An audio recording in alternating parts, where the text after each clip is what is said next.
What is up, everyone? Welcome back to the channel. If you've been here before and if you've not, I need to come up with a new intro, but welcome anyway. Today's video is not going to be a character guide or any type of game guide. I'm kind of doing something a bit different today, and that's just I don't want to go as far as to say it's a rant, because it's definitely not a rant, but it's more just kind of a think piece about some of the attitudes I've seen towards Honkai Star Rail's first launch. Let's talk about that. The B-roll today will just be me playing for relics, so very on brand for the video topic today. Anyway, with that said, let's start the video. I got this comment and they were asking me about burnout, as other players and content creators are already kind of getting sick of the grind. And don't get me wrong, I am dreading the grind in Honkai. Before I say anything else, let me tell you, I have 3 full sets of Emblem of Severed Fate in Genshin. I spent under a year of farming that domain every day, and my Yoimiya still doesn't have a decent attack stance. Like, trust me, I grind a lot, it's miserable, I know the feeling, so when I talk about this, I do speak from experience. But I know with Honkai Star Rail, it's become a bit of a grind so quickly because of the lack of story and events and such a small character pool, but everyone wants to get them leveled up. And I'm already hearing phrases like end game, and I think it's becoming a bit disheartening for players to think, well, the game's only just been released, like how are we already talking about end game? How are we talking about max trailblazer level? And some people are already at that position where they're logging in for like, what, 20 minutes a day just to maybe auto farm some relics. And let's be honest, like, who is that going to be fun for? But you know, we are in patch 1 and the game's not fully fleshed out yet, and so there is a few things we need to address on burnout in Honkai Star Rail specifically. You know, whether or not you as the player, can either avoid it or just accept it. So first of all, I do mean this in no other way than in the literal sense of what I'm about to say. This does need to be said. The type of content that you consume and follow about Honkai Star Rail, be it like YouTube video or a Twitter or Reddit thread or whatever, is always going to influence you even a tiny bit. And if there are other people complaining about things like gacha burnout or grinding, then you are likely to recognize any similarities in your own experience. And don't get me wrong, I expect that will be like people who wholeheartedly disagree with everything I say on this topic, and that's fine. But right now, we are seeing a ton of videos being pushed out that, you know, are telling people when to farm for relics, when you're allowed to spend your energy, and what's the most optimal way of spending it mathematically, if you should spend it on X, if you should spend it on Y, what characters not to summon, what characters to summon, like, you know, when to spend your hurt rewards. Are those like clones trash? Like, will you ruin your account if you get this character? Why you should always be leveling all your characters? Why you only need to level some of your characters? Why if you don't save for this character? And etc, etc, etc. Like, and don't get me wrong, I contribute that to that, like, obviously. And like with this list just going on, following that stuff is going to make the game less enjoyable naturally, because it creates this sense of like punitive strike damage against yourself if you're not doing what's been deemed the most optimal. And you know, when you're like min-maxing a game that is intended for you to log on daily anyway, it kind of ruins the experience a bit. And you know, I'll cover this in a bit more detail later on, but it's definitely an important distinction to be made before coming into any discussions about burnout. And so I will also add, that isn't to say that the type of content isn't warranted. Like, don't get me wrong, people are asking and then answering these questions. Content creators work really hard to get ahead of the curve, and can I say we? Because like my character guides, they take me like hours to make, and at the end of the day, like, I'm also telling people how to build X characters, so I'm part of the problem, obviously. But yeah, content creators like spend significant amounts of time and money to get their accounts to a certain stage, and so that they can like educate people or answer these questions on best practices. So I'm not saying like the content is bad or anything. I'm just saying, you know, if you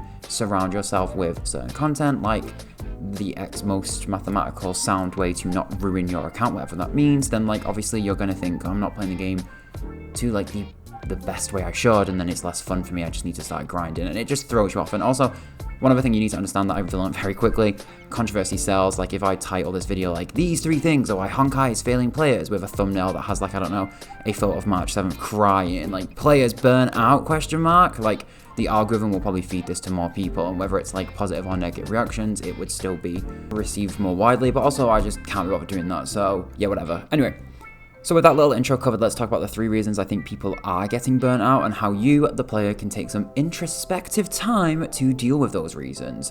For this video, I'm going to cover 3 topics. 1, the reason you play. 2, that this isn't Genshin. And 3, you need to stop comparing your account to the experiences of other people. So number 1 is basically understanding, why do you play the game? Because if we look at the game model, a free-to-play game like Honkai is free because you are incentivized to play every day and farm micro amounts with the knowledge that you could do a crystal top up here, or you could buy a battle pass there, and seriously cut down the time needed to reach a certain goal. An E6 character is in reach if you're free to play, but nobody wants to wait months on end to save up and wait for the reruns to actually do that. And like, for example, all your characters could be level 80 by now if you want to flex by doing that, but you would have to use your stamina refills or, you know, buy the stamina and fuel top-ups, etc. And like, if that's why you're playing the game, then that's fine, but also, yes, the game will be a grind. It will naturally be a grind because you are grinding. So question one is understanding, like I say, why are you playing the game? Because for me personally, I wanted an alternative to Genshin Impact. I will be upfront about that. I do play Genshin daily. I also play some other games daily. Tomorrow I'll be playing Zelda. I'm currently on a replay of Persona 4. I also play Predecessor, but I just wanted something that could offset my other games, like another game that I could switch into the mix when I'm not working because I have a full-time job and, you know, have some time on my hands. Like, for me personally, I'm not playing to grind, which obviously as like a want-to-be content creator, this is actually quite the detriment to myself because I'm still not even past World 5 of Herta's Universe. I don't have like the Seele from the poll video. Like, you know, I'm spending too much time learning about characters still and being chilling on level Trailblaze 40, but like, that's fine. Like, that is literally fine with me. But it's just making a question to ask yourself, like, what are you actually here for? Because you can play it more casually. Like, you don't need to have the Forgotten Hall maxed out. You don't need to have the Simulated Universe maxed out. You don't need to be, you know, like, what? Oh my god, one of my biggest pet peeves was this whole, like, do not farm relics because it's a waste of energy. And it's like, for me, I had nothing else to do every day, so I farmed Dan Hung like a purple set of relics, like a 4-star set, just to use my fuel up because I wasn't level rushing. But like, that worked for me, but like every narrative I was seeing online was like, that's a waste, and I was like, okay, I don't really care. Obviously, if you're playing the game in a casual sense, it's a bit difficult right now because the Star Rail story was pretty short, in my opinion. I think everyone cleared it first week, if not second week. I even know, like, my friend IRL that cleared it 2 to 3 days. And then he started talking about endgame, and I was like, what the hell are you talking about? Like, the thing with a game like Honkai is that the story is set to be patched because they want you to keep coming back. Like, this isn't a complete game at launch because otherwise the game would have a £70 price tag and you just buy it, physical copy, complete it, turn it off, and never pick it up again. And there'd be no business model for the Star Rail devs to, you know, do banners and to, you know, push out new characters because you wouldn't need to. You just take the game and run with it. And so for casual players right now, obviously understanding that the game isn't meant to be dialogue skipped and it's not meant to be, you know, rushed through. It's kind of part and parcel to understanding how to avoid burnout, because if you are just going to steamroll through content faster than they release it, and don't get me wrong, like, again, like I say, the patch could have been a little bigger for launch, but, you know, if you're just going to steamroll through all this content, then yes, all that's left to do is grind, and while it is unfortunate, you will find yourself in a burnout situation. So I think it's just good to kind of like work out why you actually playing the game, because if you don't want to play it to grind, don't play something else as well. And talking about playing something else obviously leads me into my next point, which is that I think a lot of us have come over from Genshin or a similar game, and that you know, a major comparison is that there are a lot of mechanics similar with Genshin, but like the same level of expectation for what you got in Genshin can't be applied to Star Rail. And I'm using Genshin generically, but this could be, I'm going to mention a few other games in this, but basically, for me, when I look at Star Rail as a player from Genshin, like, there's a lot of differences, like, setting and the writing / the humor levels in the writing, and, like, what I mean by Genshin is, like, obviously you have these, like, minor differences, but you also have, like, 2 very core mechanics of what makes a game that make this, like, an altogether different experience. And for me, they are, 1, we have a different battle system, and 2, Honkai is not open world. For the battle system, the reason I stress this point is that Genshin grind feels somewhat of a rewarding experience when you get it right, because the combat requires your attention. So when you're grinding for these characters, you're building them and you're making team comps, you're doing it specifically to then play the content with like full control over what you've invested into it. You're dodging and you're shielding and like you're jumping around. Like the battlefield is immersive, whereas in Honkai Star Rail, like 90% of fights can be run double speed auto battle. So you're like doing this grind and you're not feeling the payoff other than, oh well, now I can change the difficulty level to 4 instead of 3, and okay, yeah, that's fine. But for turn-based games, like it's not a rewarding experience in my opinion. Like I grinded Final Fantasy X Ultimate Weapons, I've done a Persona 5 Royal New Game Plus. I enjoyed this element, but it isn't for everyone, and so that distinction needs to be made internally when coming from a game like Genshin to Honkai, because the farming aspect will ultimately feel like more of a slog because you're not getting kind of the more tangible rewards out of it, other than, like, I don't know, you can now screenshot your stats looking bigger. So the other point I raised is that, like, Honkai isn't open world, and the reason I stress this is because when you play a game like Genshin, Breath of the Wild, Skyrim, Elden Ring, is that you get to feel the world. Like, you get to find secret hidden chests that you climb for, and rare unlockables for interacting with the world, and secret caverns that you get to, you know, climb from and glide into and jump. But in Honkai, you're put in this path of very, like, specific closed off areas. I remember my second playthrough of Final Fantasy 13 feeling really frustrated because that game is so linear. You just follow corridors from start to finish, and there's like nothing to, okay, there's one field, but there's nothing to explore. And so Honkai right now feels like that a lot of that element carries over because it can feel a little limited in your overall experience of the world, because you get these like specific areas that you can't do anything on once you've explored them. Like, once you found 8 chests in an area, like, that's it, that's the area done. Like, what's the point of going back to it? And while this is like a big thing, you do need to understand it coming from a game like Genshin, for example. You've also got to remember that this is like patch 1. The content will come and it will start to flush out the universe a lot more. You know, games like Fire Emblem Three Houses tackle this like existential question of patched linear games by giving you things like alternative scenarios. Do you actually go back to old content and revisit? And for some people like me, that is fun. But if you're coming from a game like Genshin, you will naturally feel a little underwhelmed in some elements of Honkai's world right now, because you don't have the freedom to explore if that's what you were looking for. And it kind of feels strange that you have this like train that goes all the way around the universe, but you're locked off to these cornered 5-6 places on a whole planet. It instills the sense of wanderlust. And so both battle system and lack of open world element, I do understand where people are coming from. I just think right now the game just needs a bit more time to grow, though. Like, the game is so new, it has very clearly established itself and all of its intentions, and so just understanding that, you know, you want to play the game in its own right and not as an extension of something like Genshin, if you are a crossover fan, is really going to help you avoid the feeling of burnout, because you're going to treat the game like its own creation, essentially. Finally is stop comparing your account to other people. Oh my god, where to start on this one? Okay, so I say this going back to kind of what I was saying at the start. There is a lot of content. Like, don't do this on Honkai or you'll ruin your account, and it's something really stupid like farming for 4-star relics. It's like, oh, okay, you got me there, or you need to rush these levels because you can use these 1.37936 different methods to get the most out of your 180 fuel a day. I don't care.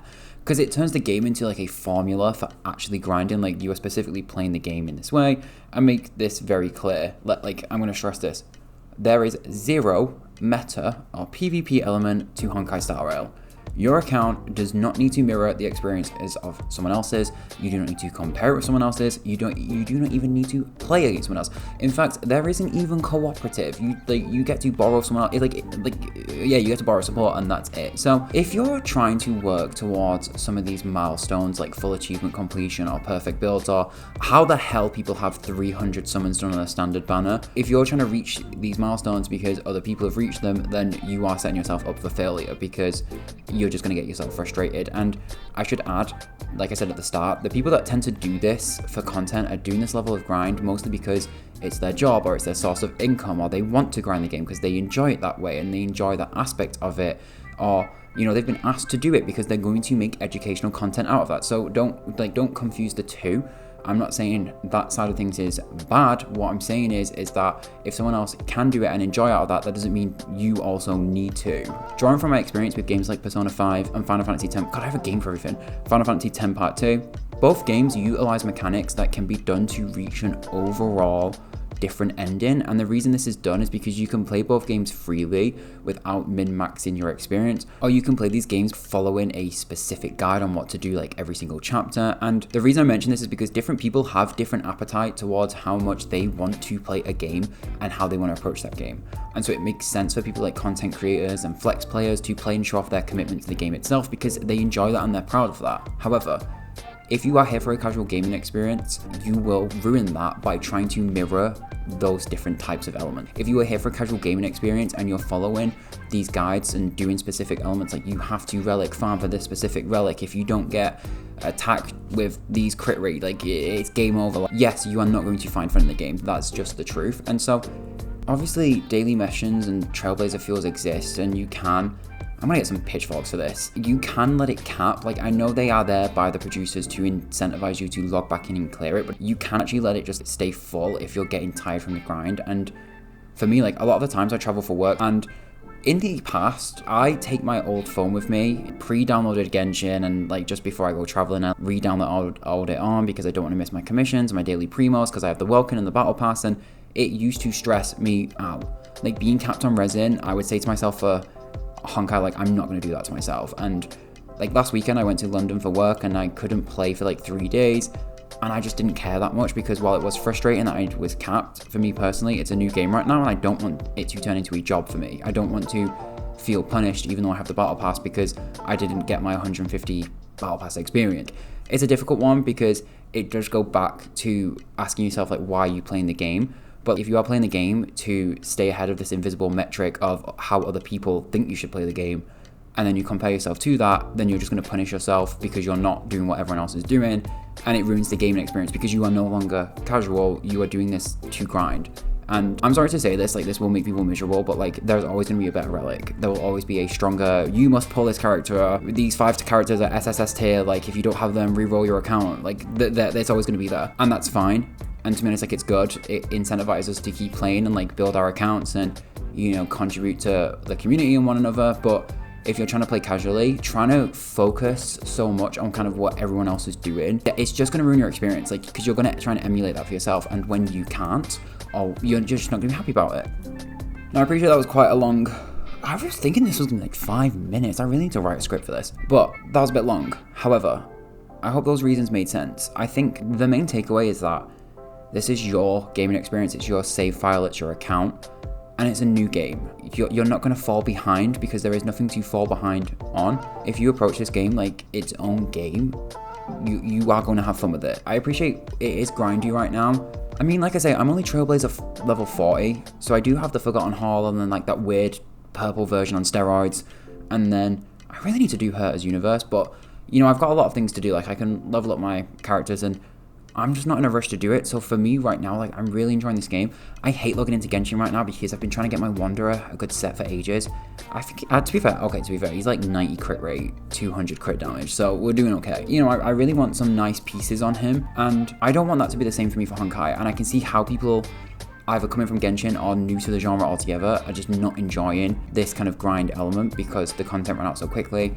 But just try and remember, like, this is patch 1. I really hate being like bootlicker, but we'll give the devs a chance, I guess, and let the game kind of develop into its own thing before we kind of write it off altogether. Anyway, I need to stop because it's gonna be like 20 minutes now, but I hope you've enjoyed the video. If not, like your pitchforks and whatever. I appreciate the algorithm engagement anyway. But yeah, thanks. I'll be back to character guide videos, I think tomorrow after work. Anyway, but yeah, thanks and goodbye, and I'll see you in the next one, or not.